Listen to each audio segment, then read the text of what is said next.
नमस्कार मित्रों, आज के इस वीडियो में एक बार फिर से आप सभी का बहुत बहुत हार्दिक स्वागत है। हम आशा करते हैं कि आप सभी स्वस्थ होंगे, मस्त होंगे और पूरी तरह से अपनी तैयारी में व्यस्त होंगे। तो मित्रों, आज के इस वीडियो में हम हिंदी साहित्य इतिहास के अंतर्गत द्विवेदी युग और द्विवेदी युग से संबंधित कुछ महत्वपूर्ण और संभावित प्रश्नों को व्याख्यात्मक तरीके से हल करेंगे और उसके साथ ही ट्रिक की सहायता से याद करने का भी प्रयास करेंगे। तो हम आशा करते हैं कि वीडियो आप सबके लिए बहुत ही महत्वपूर्ण होने वाला है, इसलिए इस वीडियो को आप लोग अंत तक जरूर देखें। चैनल पर नए हैं तो चैनल को सब्सक्राइब कर लें और उसके साथ अगर आपको थोड़ा सा भी उचित लगे तो इस वीडियो को अपने जो परिचित लोग हैं उनके पास भी शेयर करें। तो जैसा कि स्क्रीन पर आप देख पा रहे हैं, प्रश्न संख्या 1 कि आधुनिक काल को वर्तमान काल किसने कहा है? ए मिश्र बंधु, बी आचार्य शुक्ल, सी गणपत चंद्र गुप्त या फिर डी डॉक्टर रामकुमार वर्मा। तो धीरे ढेर सारे भाई बहनों का जवाब आ गया कि आधुनिक काल को बिल्कुल है ना मिश्र बंधु ने वर्तमान कहा है। वर्तमान माँ, वर्तमान में माँ है और मिश्र बंधु में भी माँ है, ये ध्यान में आप रख लीजिएगा। ठीक है, चलिए। शुक्ल जी ने इसे गद्य काल कहा था, ये ध्यान में आप रख लीजिएगा। ठीक है, चलिए। अब प्रश्न 2 है कि 84 वैष्णव की वार्ता के रचनाकार हैं। ए गोसाई विठलदास, बी गोकुलनाथ, सी नाभादास, डी इनमें से कोई नहीं। तो आप सबका जवाब फटाफट आ गया, अक्सर विकल्प बी को लॉक किया जाए। गोकुलनाथ इज राइट आंसर, है ना। देखिए 84 252, एक तो 84 वैष्णव की वार्ता और दूसरी 252 वैष्णव की वार्ता, दोनों के रचनाकार गोकुलनाथ है। और मैंने आपको ट्रिक से बताया था कि 84 और 252 गोकुल, कितने गो? बोले कुल गो कितनी है? बोले 252 और 84, इन्हीं की 84 वैष्णव की वार्ता और 252 वैष्णव की वार्ता, तो 84 252। ठीक है, चलिए आगे। प्रश्न संख्या 3 है कि 252 वैष्णव की वार्ता, देखिए फिर वो रचना भी आ गई, रचनाकार कौन है? तो ये गोकुलनाथ, बी विठलनाथ, सी सूरत मिश्र, डी लाला, है ना, बिल्कुल हीरालाल। तो आपका जवाब आ गया कि 252 गोकुल। कुल गो कितनी? 252, और कुल गो कितनी? 84 252 है। तो 84 वैष्णव की वार्ता और 252 वैष्णव की वार्ता, दोनों रचनाएं गोकुलनाथ जी की हैं, ध्यान में रख लीजिएगा। ठीक है, चलिए। प्रश्न संख्या 4 है कि चंद छंद वर्णन की महिमा के रचनाकार कौन है? ये राम प्रसाद निरंजनी, बी गंग कवि, सी जानकी प्रसाद, डी में से कोई नहीं। तो ढेर सारे भाई बहनों का जवाब आ गया कि चंद छंद गंग, चंद छंद गंग। इसको आपने इसके पहले वाले प्रश्नोत्तरी में भी देखा होगा। तो अभी आपको धीरे धीरे जब आगे बढ़ेंगे तब आपको द्विवेदी युग की रचनाएं मिलेंगी।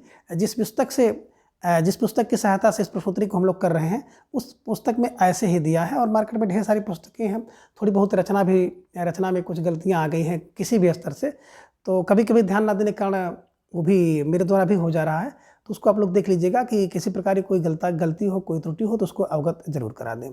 ठीक है, चलिए। प्रश्न 5 कि प्रेम सागर के रचनाकार कौन है? ये गंग कवि, बी राम प्रसाद निरंजनी, सी लल्लू लाल, डी में से कोई नहीं।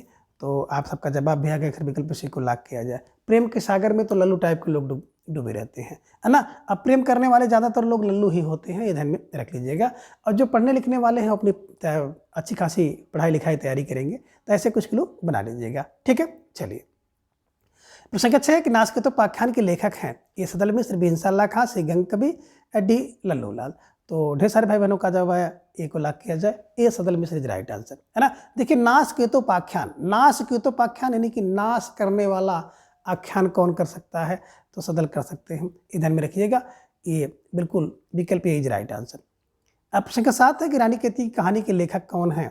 ये लल्लू लाल, बी इंसाल्लाह खां, सी सदल, डी में से कोई नहीं। तो ढेर सारे भाई बहनों ने जवाब भी दे दिया, विकल्प बी को लॉक किया जाए। इंसाल्लाह खां इज राइट आंसर। और जब भी मैं इस रचना की चर्चा करता हूं तो आपसे हमेशा कहता हूं कि इंसा रानी यानी कि इंसाल्लाह खां रानी केती कहानी, ध्यान में रख लीजिएगा। ठीक है, चलिए। संख्या 8 है कि आलसियों का कीड़ा, है ना। तो आलसियों का कीड़ा, आलसियों का कोड़ा आपको देखने को मिलता है, पुस्तक के लेखक कौन है? ए राजा शिव प्रसाद सितारे हिंद, बी राजा लक्ष्मण सिंह, सी मुंशी सदा सुखलाल, डी में से कोई नहीं। तो ढेर सारे भाई बहनों का जवाब भी आ गया, सर विकल्प को लॉक किया, राजा शिव प्रसाद सितारे हिंद राइट आंसर, है ना। मैंने आप लोगों को क्लू से बताया था। तो देखिए सितारे को मैं हमेशा कहता हूँ स्टार, है ना। स्टार देखे होंगे दरोगा जी के पास होता है। तो आलसियों को कोड़ा कौन मारता है? तो आलसियों को कोड़ा मारेगा वही जिसके पास स्टार होगा। तो ऐसा राजा जिसके पास स्टार था, है ना, यानी कि राजा शिव प्रसाद सितारे हिंद क्या करते थे? आलसियों को कोड़ा मारते थे। कोड़ा ध्यान में रख लीजिएगा। ठीक है, चलिए।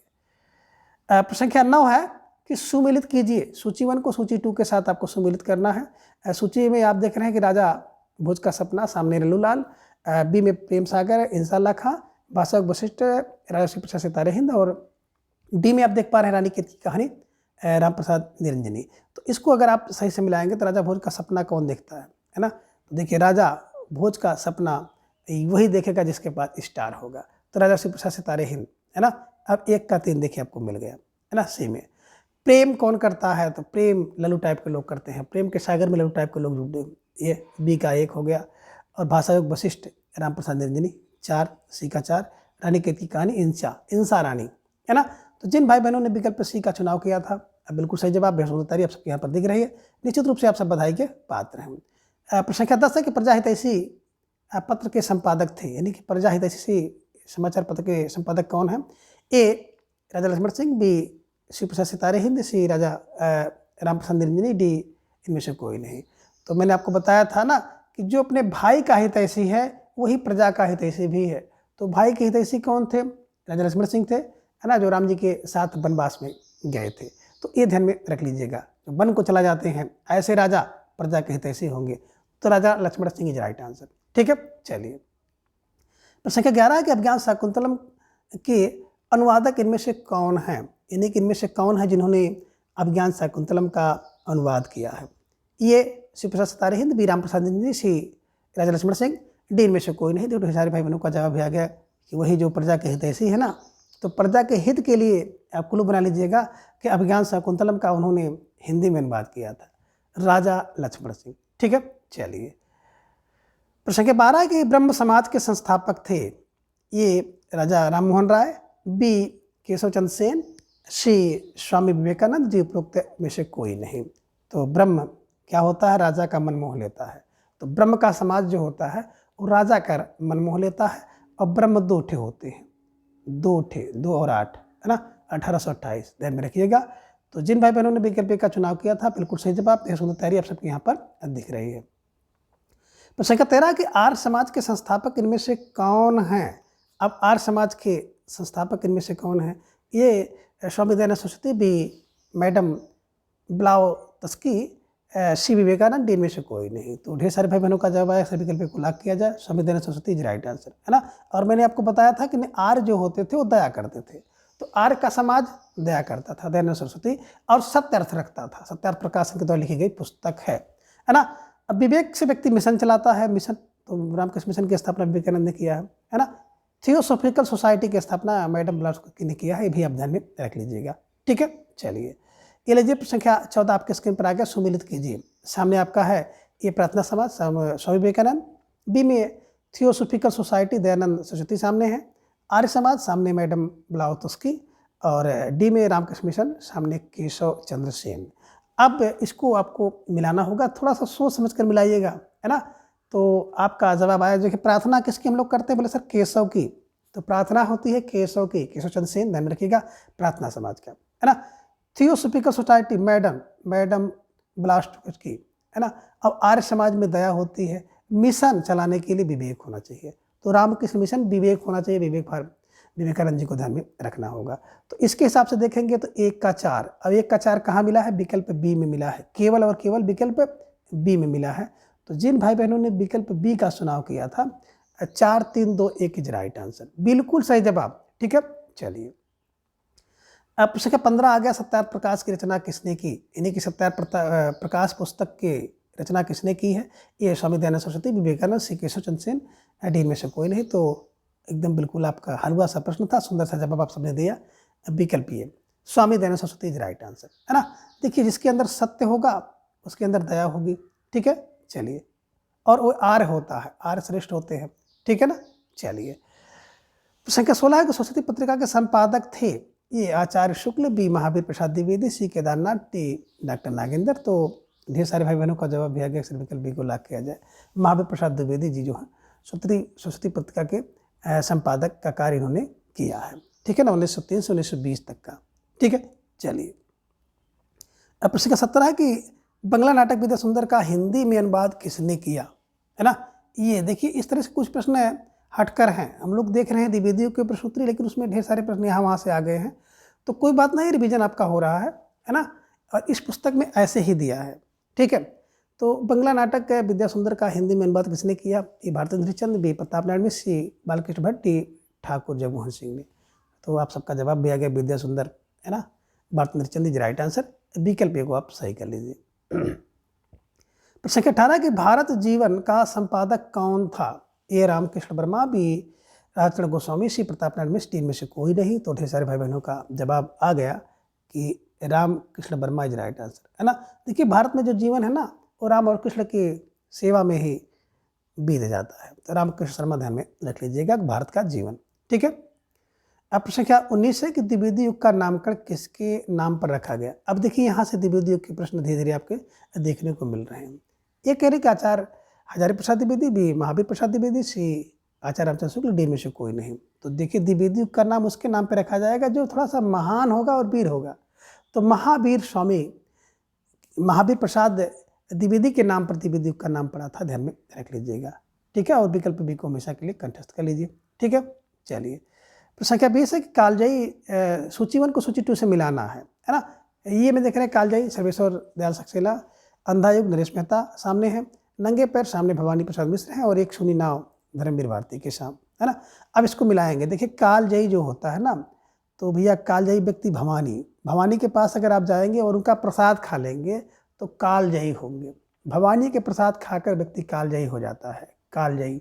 ध्यान रखिएगा, बड़ी प्रसिद्ध रचना है, प्रश्न पूछ जा सकती है ना। अंधा युग धर्मवीर भारती का है। नंगे पैर, है ना, तो भैया नरेश के पास, नंगे पैर नरेश मेहता, है ना। और एक सूनी नाव सर्वेश्वर दयाल सक्सेना। अगर एक सूनी नाव मिल जाए तो सर्वेश्वर दयाल सक्सेना, सक्सजना है। एक सूनी नाव में सक्सजना है ना। सूनी नाव हो उसमें बैठ जाओगे तो भैया सक्सेस नहीं होगा, ध्यान में रखिएगा।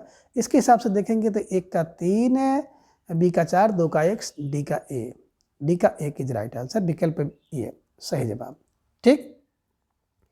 अब प्रश्न क्या कैसे कि महावीर प्रसाद द्विवेदी ने संपादक कार्य कब संभाला, है ना। सुश्रुति पत्रिका का संपादक कार्य इन्होंने कब संभाला था? ये कहने कि 1901 में, बी 1902 में, सी 1903 में, डी में से कोई नहीं। तो आपका प्यारा सा जवाब आया कि विकल्प सी को लॉक किया जाए। विकल्प सी 1903 इज राइट आंसर, ठीक है। चलिए प्रश्न संख्या 22 है कि निम्नलिखित में से किसने हिंदू नवजागरण को हिंदू जाति का जागरण माना है ना। हिंदू नवजागरण को हिंदू जाति का जागरण माना है। ये doctor Ramvilas Sharma, B doctor Ramkumar Verma, C Bharatendu, D में से कोई नहीं। तो देखिए कह रहे हैं कि हिंदू नवजागरण में क्या करती है? जाति विलास करती है। हिंदू नवजागरण में जाति विलास करती है। तो जाति फार जाति को ले लीजिएगा और विलास फार डॉक्टर रामविलास शर्मा जी का कथन है, ठीक है। चलिए प्रश्न संख्या 23 है कि साकेत के रचनाकार कौन है?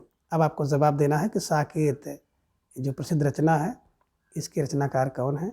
ए अयोध्या सिंह उपाध्याय है, बी मैथिली शरण गुप्त, सी भारतेंदु, डी उपरोक्त में से कोई नहीं। तो आपका जवाब भी आ गया कि देखिए साकेत जो है ना वो बिल्कुल मैथिली शरण गुप्त जी की रचना है, ध्यान में रखिएगा। और साकेत में देख रहे हैं ना 3 वर्ड मिलकर के एक शब्द बना रहे हैं, तो 3-1 1931 की रचना है, ठीक है। चलिए प्रश्न संख्या 24 है कि भारत भारती के रचनाकार इनमें से कौन है? मैथिली शरण गुप्त, जयशंकर प्रसाद, निराला और डी इनमें से कोई नहीं। तो ढेर सारे भाई बहनों का जवाब आ गया कि सर विकल्प को लॉक किया जाए, मैथिली शरण गुप्त, है ना। भारत भारती बार बार या दोबारा, भारत 2 बार आया है, तो 12 को ध्यान में रख लीजिएगा 1912 में, ठीक है। प्रश्न संख्या 25 है कि निम्नलिखित में से कौन सा एक राष्ट्र कवि है? अब इनमें एक राष्ट्र कवि कौन है?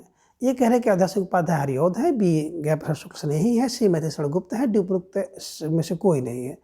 तो अब आपका जवाब आना चाहिए और ढेर सारे भाई बहनों का जवाब भी बड़े तेजी के साथ आगे अक्सर विकल्प है ना, सी को लॉक किया जाए, Maithili Sharan Gupt is right answer. राष्ट्र कवि मैथिली शरण गुप्त आप कहते हैं ना, ध्यान में रख लीजिएगा, सी को लॉक कर लीजिएगा। अब प्रश्न संख्या 26 है कि भारत भारती रचना का प्रकाशन वर्ष कब हुआ? अभी इसकी चर्चा हम लोगों ने कर लिया था। ए 10, बी 11, सी 12, डी 15। तो भारत 2 बार है, 12 ध्यान में रख लीजिएगा, 1912 is right answer. Maithili Sharan Gupt जी की रचना है, ठीक है। अब प्रश्न संख्या 27 है कि निम्नलिखित रचना को उनके रचना काल के साथ आरोही क्रम में लिखना है। ए में देख रहे हैं जयद्रथ पद, सामने फिर पंचवटी, फिर भारत भारती झंकार, बी में झंकार पंचवटी जयद्रथ पद भारत भारती, सी में भारत भारती जयद्रथ पद और पंचवटी फिर झंकार। जयद्रथ, भारत भारती, पंचवटी और झंकार। अब इसके हिसाब से मिलाएंगे तो बिल्कुल आपको थोड़ा सा सोच समझ के मिलाना होगा। सबसे पहले आप देखेंगे जयद्रथ वध। जयद्रथ वध कब होगा? 1910 में। भारत भारती 12 में। पंचवटी में तू पहुँच 1925 में, तू पहुँच। और झंकार दोनों से होता है, दोनों से, है ना, ये ध्यान में रख लीजिएगा। तो जिन भाई बहनों ने प्रश्न संख्या 27 का जवाब विकल्प डी के रूप में चयन किया था, निश्चित रूप से आप सबका सही जवाब है। मैंने आपको बताया था ना कि 10 में वध 1910, भारत भारत बार बार आया, 2 बार आया, दोबारा 12, पंचवटी में तू पहुंच जाओ भैया, तू 5, झंकार दोनों से होता है 1929। विकल्प डी इज राइट आंसर। ठीक है, चलिए अब प्रश्न संख्या 28 है कि रचना काल को आरोही क्रम में व्यवस्थित करें। अगली रचना है और सामने उसी को आपको व्यवस्थित करना है। अब विकल्प में कह रहे हैं कि सबसे पहले साकेत, यशोधरा, जय भारत और द्वापर। बी में कह रहे हैं साकेत, जय भारत, द्वापर, यशोधरा। सी में साकेत, यशोधरा, द्वापर, जय भारत। डी में कह रहे हैं साकेत, द्वापर, यशोधरा और जय भारत। अब इसके हिसाब से आपको मिलाना है। तो प्रश्न संख्या 28 के हिसाब से विकल्प सी सबसे सटीक है ना, साकेत। विकल्प सी यहाँ पे देखिए, है ना, विकल्प सी की बात करते हैं। साकेत, अभी मैंने चर्चा किया था कि 3 वर्ड मिलकर के एक शब्द बनाते हैं 31। यशोधरा, व्यक्ति को यश जब मिलता है ना तो इसको धारण करते हैं 32 में, है ना। द्वापर, है ना, ऐसे वैसे नहीं है। द्वापर की बात जब करेंगे तो द्वापर होता है 29 का, दोनों। 36, द्वापर 36 में रचना है ना, 1936 रख लीजिएगा। और जय भारत 1952 में, 1952 इधर में रख लीजिएगा। ठीक है, तो जिन भाई बहनों ने बिल्कुल विकल्प सी का चुनाव किया था, अब बिल्कुल सही जवाब, बेसुध तैयारी आप सबके यहाँ पर दिख रही है, निश्चित रूप से आप सब बधाई के पात्र हैं। प्रश्न संख्या 29 है कि रचना काल के आरोही क्रम में व्यवस्थित करें। ए में यशोधरा, जय भारत, विष्णुप्रिया, पंचवटी। बी में पंचवटी, यशोधरा, जय भारत, विष्णुप्रिया। सी में है पंचवटी, यशोधरा, विष्णुप्रिया, जय भारत। अब डी में देखेंगे कि यशोधरा है, पंचवटी है, जय भारत और विष्णुप्रिया है। तो इसके हिसाब से अगर देखेंगे तो बिल्कुल आपको सबसे पहले मिलना चाहिए कि यहाँ पर देखेंगे 2 विकल्प आपके सामने, पंचवटी, विकल्प बी और सी। अब विकल्प बी और सी दोनों में थोड़ा सा ध्यान दे करके आपको चलना होगा। तो आपने देखा कि यहाँ पर, है ना, विकल्प बी के पास पंचवटी 1925 की रचना, पंचवटी में तू पहुँच जाओ। यशोधरा की बात करते तो 1932 में। जय भारत 1952 में, अभी आपने किया था। और विष्णुप्रिया 1957, है ना। तो जिन भाई बहनों ने विकल्प बी का चुनाव किया था, बिल्कुल सही जवाब और बेहद तैयारी आप सबके यहाँ पर दिख रही है, निश्चित रूप से आप सब बधाई के पात्र हैं। ठीक है, चलिए अब प्रश्न संख्या 30 है कि सुमेलित कीजिए। सूची 1 को सूची 2 के साथ सुमेलित करना है ना। सूची 1 में देख रहे हैं रचना, सूची 2 में रचना काल है, उसी को आपको मिलाना है। ए में जयद्रथ वध 1912 सामने, भारत भारती 1910 सामने है, झंकार 1929 सामने है और साकेत 1931 है। तो इसके हिसाब से अगर आप मिलाएंगे तो जयद्रथ वध 10 में, 1910, भारत भारत 2 बार है 12 में, है ना। झंकार दोनों से होता है, साकेत 3 वर्ड मिलकर के एक शब्द बना रहे हैं साकेत। तो इसके हिसाब से देखेंगे तो बिल्कुल 1 का 2, 1 का 2 और 2 का 1 और 3 4, विकल्प डी इज राइट आंसर, है ना। बिल्कुल सही जवाब, बेहद तैयारी आप सबके यहाँ पर दिख रही है। ठीक है, चलिए अब प्रश्न क्या 31 है कि सुमिलित कीजिए। सूची 1 को सूची 2 के साथ सुमिलित करना है। सूची 1 में रचना है और सूची 2 में उसका रचना काल है, उसको मिलाना है। ए में देख रहे हैं यशोधरा 1932 में, द्वापर 1931 सामने है, साकेत 1936 सामने, पंचवटी के सामने 25 है। तो देखिए यशोधरा इसको धारण करता है व्यक्ति 32 वर्ष में, द्वापर 36 में, साकेत 3 मिलकर के एक बनाते हैं 1931 में, पंचवटी में तू पहुँच, है ना। तो देखिए पहले का और ए का और डी का तो बिल्कुल वही है। तो ए का 1 और डी का 4 कहाँ पे मिला, है ना। 1 का 1, डी का 4, यहाँ भी है वहाँ भी है। यहाँ पे देखेंगे कि बी का 3 हो जा रहा है और बिल्कुल सी का 2 हो जा रहा है।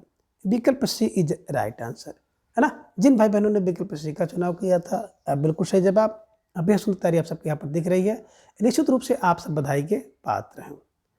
अब संख्या 32 है कि रंग में भंग रचना के रचनाकार का नाम बताइए। अब रंग में भंग, है ना, कब की रचना है, तो 1909 है। मैंने आपको बताया था कि रंग में भंग 9 करो, 9 माने 9, 9 करो, है ना, तो ध्यान में रखिएगा। रंग में भंग 1909 की रचना है। इसके रचनाकार आपको बताना है। ये कह रहे मधुसूदन गुप्त, बी आदर्श सिंह उपाध्याय आर्यावत, सी ज्ञा प्रसाद शुक्ल स्नेही, डी उपरोक्त में से कोई नहीं। तो ढेर सारे भाई बहनों ने जवाब दे दिया, विकल्प को लाभ किया जाए। रंग में भंग ना करो, मैं कह रहा हूँ ना, रंग में भंग ना करो, मैं फॉर मैथिली, ठीक है। चलिए प्रश्न संख्या 33 है कि निम्नलिखित में से असत्य कथन चुने, इनमें से एक कथन असत्य है, उसी का चयन आपको करना है। ये कह रहे हैं कि मधुसूदन गुप्त राम भक्त कवि थे, बी साकेत राम कथा पर आधारित महाकाव्य है, सी साकेत के 9वें सर्ग में उर्मिला विरह वर्णन है, डी कह रहे यशोधरा किस पर आधारित काव्य है। अब आपको जवाब देना प्रश्न संख्या 33 का। तो ढेर सारे भाई बहनों ने जवाब दे दिया कि सर विकल्प डी की बात करते हैं ना, तो यशोधरा किस के काव्य पर आधारित नहीं है, ये ध्यान में रख लीजिएगा, यही विकल्प आपका असत्य था, ठीक है। चलिए अब प्रश्न संख्या 34 है कि निम्नलिखित में से कौन सा एक द्विवेदी युगीन कवि नहीं है।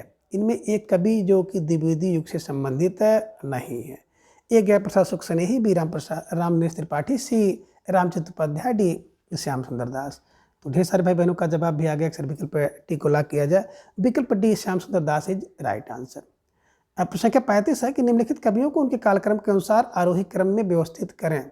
ए आदर्श सिंह उपाध्याय आर्यावत, राय देवी और रामचंद्र उपाध्याय, बी में राय देवी, आदर्श सिंह उपाध्याय और रामचंद्र उपाध्याय, रामचंद्र उपाध्याय सी में है, आदर्श सिंह उपाध्याय है, राय देवी है, डी में है राय देवी प्रसाद, रामचंद्र उपाध्याय और आदर्श सिंह उपाध्याय।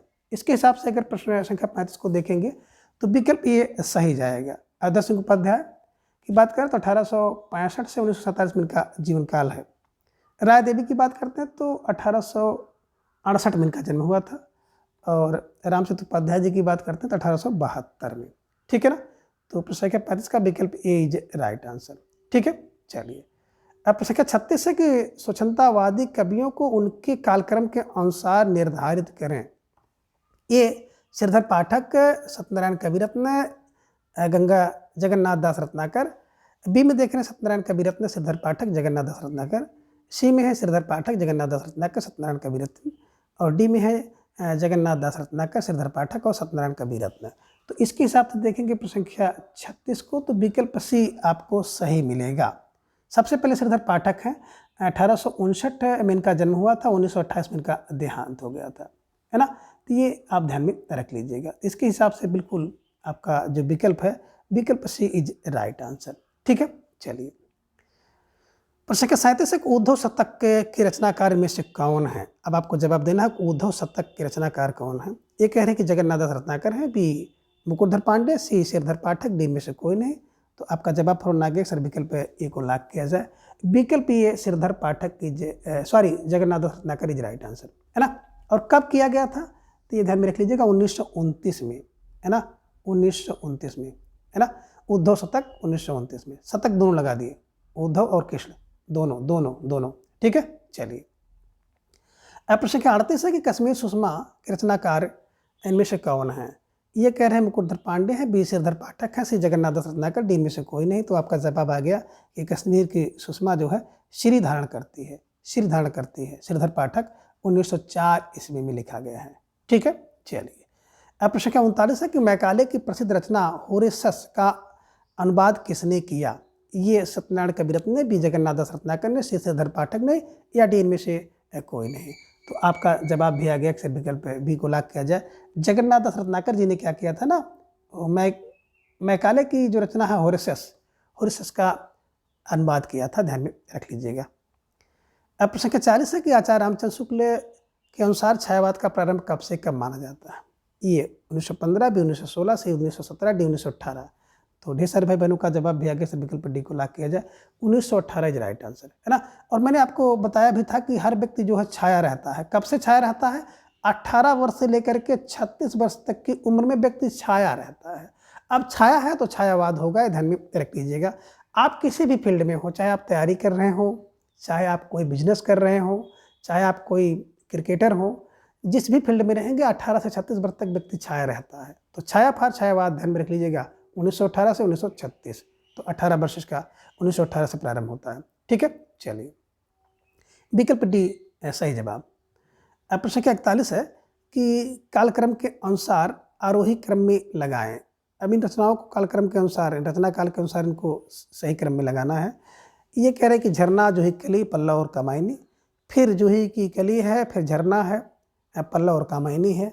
ऐसे में कह रहे हैं कि जूही कली, पल्लव, झरना, कामायनी, और फिर कामायनी, झरना, जूही कली और पल्लव। तो सबसे पहले देखेंगे जो मुझे सबसे अच्छा लग रहा है इसमें कि विकल्प बी में देखें, जूही की कली 1916 में रचना है निराला जी की, 16 में। झरना एक ठे था, मैंने बताया था एक ठे, 1 और 8।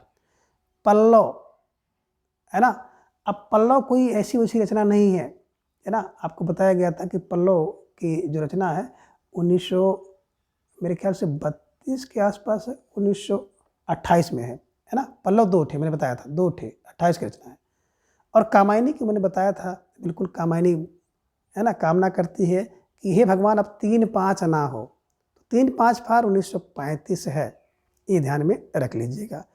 तो बिल्कुल जिन भाई बहनों का जवाब विकल्प बी था, जूही कली 16 में, झरना 18 में, पल्लव है ना 28 में, और कामना की बात करते हैं तो 1935 में, बिल्कुल विकल्प बी इज राइट आंसर। ठीक है, चलिए अब प्रश्न संख्या 42 है कि जूही की कली के रचनाकार कौन है। जूही की कली 1916 में रचनाकार कौन है? ये सूर्यकांत त्रिपाठी निराला, बी जयशंकर प्रसाद, सी रामधारी सिंह दिनकर, डी में से कोई नहीं। तो आपका जवाब आ गया कि जूही की कली निराली होती है ना, 1916 में लिखा गया है, निराली होती है। निराली फार निराला जी की रचना है, ध्यान में आपको रखना होगा। ठीक है, अब प्रश्न संख्या 43 है कि जब वेदना के आधार पर स्वानुभूति मई अभिव्यक्ति होने लगी तब हिंदी में उसे छायावाद के नाम से अभिहित किया गया। छायावाद से संबंधित उपरोक्त परिभाषा किसकी है? सॉरी मित्रों, ये जयशंकर प्रसाद, बी सूर्यकांत त्रिपाठी निराला, सी दिनकर, डी महादेव वर्मा। अब आपका जवाब भी आ गया कि सर विकल्प ए को लॉक किया जाए, Jaishankar Prasad is right answer. प्रसाद वेदना में, प्रसाद वेदना में, प्रसाद वेदना में, बस जहाँ देखिए वेदना में वहाँ प्रसाद जी को लगा दीजिए। ठीक है, छायावाद की परिभाषा। अब प्रश्न 44 है कि छायावाद स्थूल के प्रति सूक्ष्म का विद्रोह नहीं है रहा, बल्कि थोपी नैतिकता, रूढ़वाद और सामंती साम्राज्यवाद संबंधों के प्रति विद्रोह रहा। कथन किसका है ना? ये कह रहे डॉक्टर नागेंद्र, बी हजारी प्रसाद द्विवेदी, सी डॉक्टर रामविलास शर्मा, डी राम कुमार वर्मा है। तो आप सबका जवाब भी आ गया। सूक्ष्म का विद्रोह अगर होता, ये नहीं होता तो नागेंद्र जी होते, लेकिन सूक्ष्म का विद्रोह नहीं है तो डॉक्टर रामविलास शर्मा होंगे, ये ध्यान में रखिएगा है ना। छायावाद स्थूल के प्रति सूक्ष्म का विद्रोह नहीं, रामविलास शर्मा ने कहा है, और छायावाद स्थूल के प्रति सूक्ष्म का विद्रोह है डॉक्टर नागेंद्र, ये ध्यान में रख लीजिएगा। दोनों मिलता जुलता है, प्रश्न परीक्षा में पूछा जा सकता है छायावाद की परिभाषा के संबंध में। ठीक है, चलिए अब प्रश्न संख्या 45 है कि परमात्मा की छाया आत्मा में और आत्मा की छाया परमात्मा पे पड़ने पर छायावाद की सृष्टि होती है। कथन किसका है? A doctor Nagendra, B doctor Ramvilas Sharma, C Acharya Ramchandra Shukla, D doctor Ram Kumar Verma. तो ढेर सारे भाई बहनों का जवाब आ गया कि विकल्प डी को लॉक किया जाए, doctor Ram Kumar Verma is right answer है ना। आत्मा, परमात्मा की छाया आत्मा में, आत्मा की परमात्मा में, राम कुमार वर्मा की। ठीक है, चलिए अब परिभाषा है छायावाद के लिए। अब आगे प्रश्न संख्या 46 है कि निम्नलिखित में से कौन सी एक छायावाद की विशेषता नहीं है? ये कह रहे कि सौंदर्य चित्रण, बी श्रृंगार निरूपण, सी नारी भावना, डी हास्य व्यंग्य। तो प्रश्न संख्या 46 का जवाब आपका आ गया कि सर विकल्प डी को लॉक किया जाए।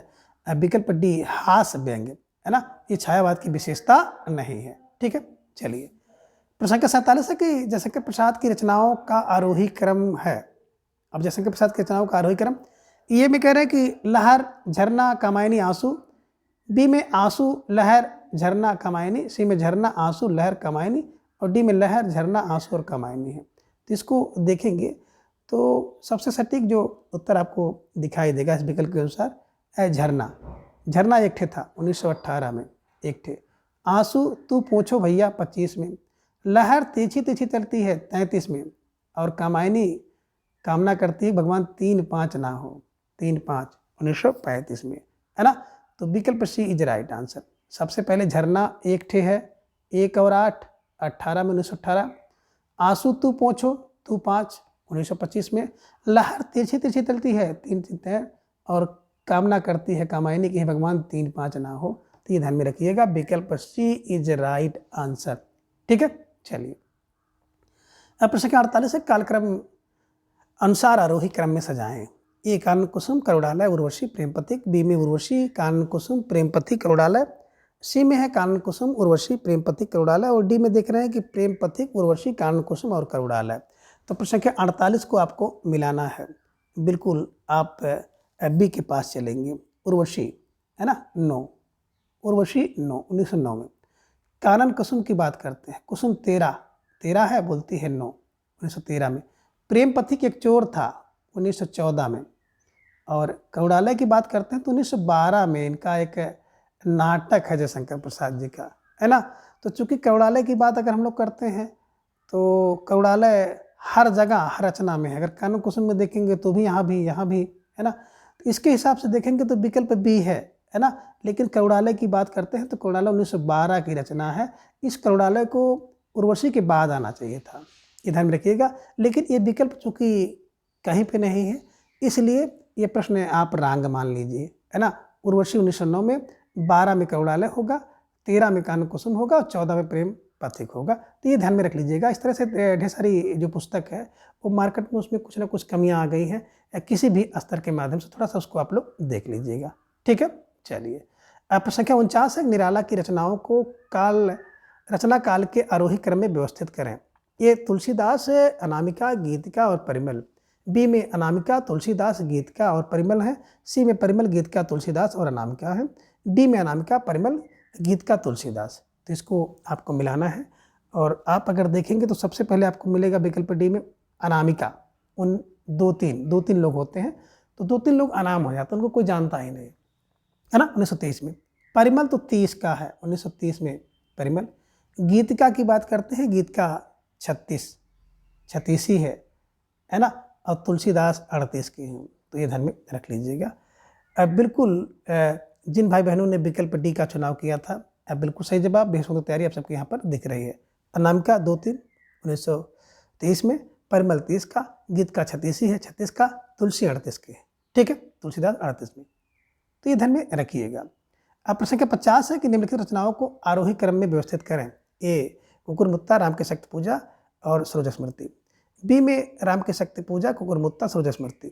सी में सरोज स्मृति, राम की शक्ति पूजा, कुकुरमुत्ता। डी में देख रहे हैं राम की शक्ति पूजा, सरोज स्मृति और कुकुरमुत्ता। तो इसको अगर आप देखेंगे तो सबसे सटीक जो विकल्प आपको मिलेगा, सबसे पहले हम लोग बात करते हैं सरोज स्मृति की, है ना। देखिए निराला जी को जब सरोज की स्मृति आती है तो 3-5 करने लगते हैं, 3-5, तो 1935 में है। राम की शक्ति पूजा, राम ने शक्ति की पूजा 36 यत्न करके की थी, 36 यत्न 1936 में, कहते हैं ना 36 यत्न कर डालो, है ना। तो 36 राम की शक्ति पूजा 36 ने करके। अब कुकुरमुत्ता 42 में है, 1942 में है। तो सबसे सटीक बिल्कुल आप देख पा रहे हैं। अब विकल्प सी इज राइट आंसर। जिन भाई बहनों ने विकल्प सी का चुनाव किया था, बिल्कुल सही जवाब है ना। तो मित्रों आज की इस वीडियो में बस इतना। अगले वीडियो में हम इसके अगले भाग को जानेंगे। तब तक के लिए आप सभी अपना ख्याल रखें और अपना अधिक से अधिक समय अपने अध्ययन पर लगाएं। अपना प्रेम स्नेह विश्वास इस तरह से चैनल पर बनाए रखें। धन्यवाद, नमस्कार, बाय बाय।